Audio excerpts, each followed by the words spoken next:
One of the most commonly quoted verses from the Old Testament prophets is Jeremiah 29:11. "For I know the plans I have for you, declares the Lord, plans to prosper you and not to harm you, plans to give you a hope and a future." As always, we have to be very careful to think about the context in which this verse occurs. This is God speaking to Israel about their soon to be upon them crisis. The verse just before it says, this is what the Lord says, "When 70 years are completed for Babylon, I will come to you and fulfill my gracious promise to bring you back to this place." Jeremiah 29:11 is God's promise to Israel as they face exile. It's his promise that he has a plan for them as his people for their future that involves hope and promise. This is his way to give them encouragement because there's some nasty things coming down the road at them.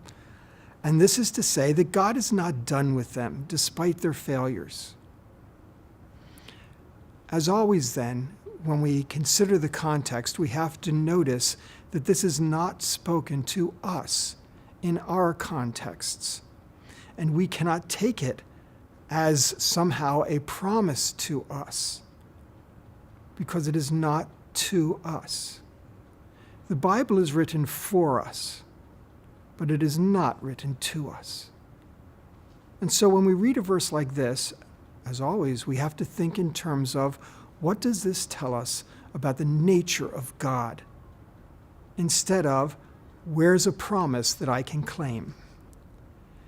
We cannot dictate to God what he needs to do for us.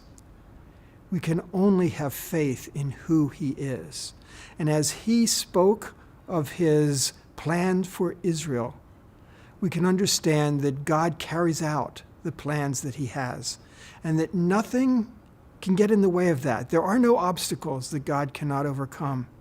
There are no crises too deep for God to manage. But notice that Israel went through their crisis, and then God brought about that future situation for them in restoration. So we have to be careful with these passages that we not personalize them too heavily, but rather take them as a way to express our faith in God and his control in our lives.